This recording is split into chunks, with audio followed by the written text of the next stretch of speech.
नमस्कार दोस्तों, मैं हूं चांदनी। वेलकम टू खबरें।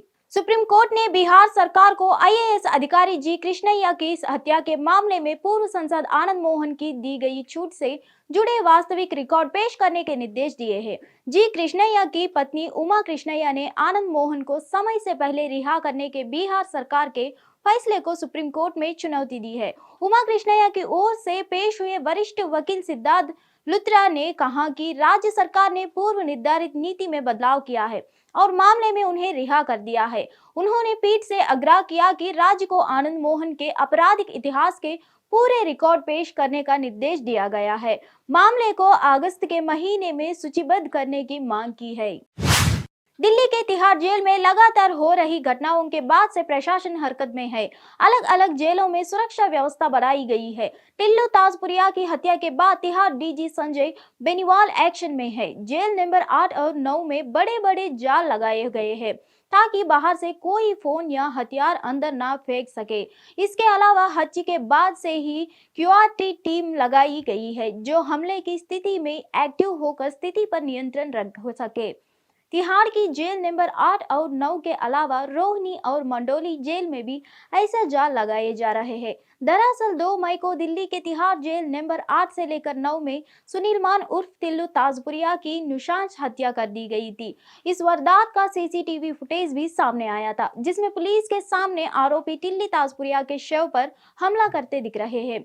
वे उस पर वार कर रहे हैं, उसे पैरों से कुचल रहे हैं और सामने पुलिस कर्म तमाशाबीन बने हुए देख रहे हैं। हिंडनबर्ग केस में सुप्रीम कोर्ट द्वारा नियुक्त की गई कमेटी ने अदानी ग्रुप को क्लीन चिट दे दी है और कहा कि पहली नजर में किसी भी कानून का उल्लंघन नहीं किया है तथा सेबी को कीमतों में बदलाव की पूरी जानकारी थी। हिंडनबर्ग की केस की जांच के लिए नियुक्त की गई कमेटी की रिपोर्ट सार्वजनिक हो गई जिसमें स्पष्ट रूप से कहा गया कि अदानी ग्रुप ने शेयरों की कीमतों को किसी भी तरह प्रभावित नहीं किया।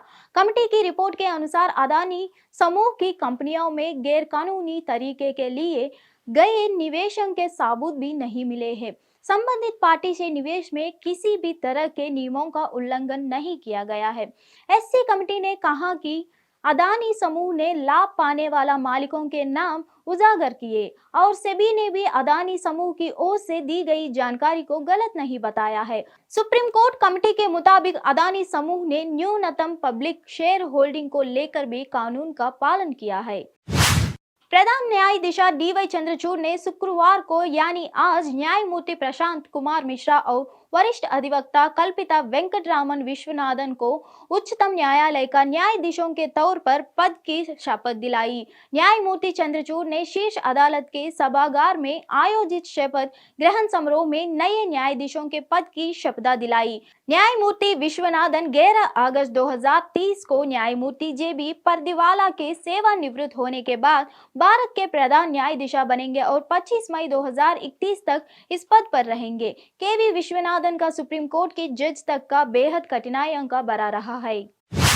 दिल्ली सरकार में कैबिनेट मंत्री सौरभ भारद्वाज ने उपराज्यपाल विनय कुमार सक्सेना को एक चिट्ठी लिखी है। शुक्रवार को यानी आज लिखी चिट्ठी में उन्होंने उपराज्यपाल से सचिव सेवा के बदलाव वाली फाइलों को तत्काल मंजूरी देने का आग्रह किया है।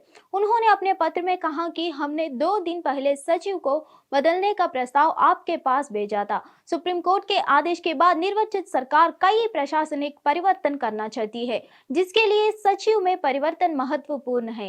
इससे काफी काम रुका हुआ है। सीएम अरविंद केजरीवाल कैबिनेट में मंत्री सौरभ भारद्वाज ने पत्र में उच्चतम न्यायालय के फैसलों का हवाला देता हुआ कहा कि संविधान पीठों ने अपने 2 निर्णयों में से कहा है कि उपराज्यपाल को विरल से विरल मामलों में मत भिन्नता के अधिकार का प्रयोग करना चाहिए। सचिव सेवा में बदलाव एक बहुत ही नियमित मामला है और मतभेद के अभ्यास के लिए उपयुक्त मामला नहीं है।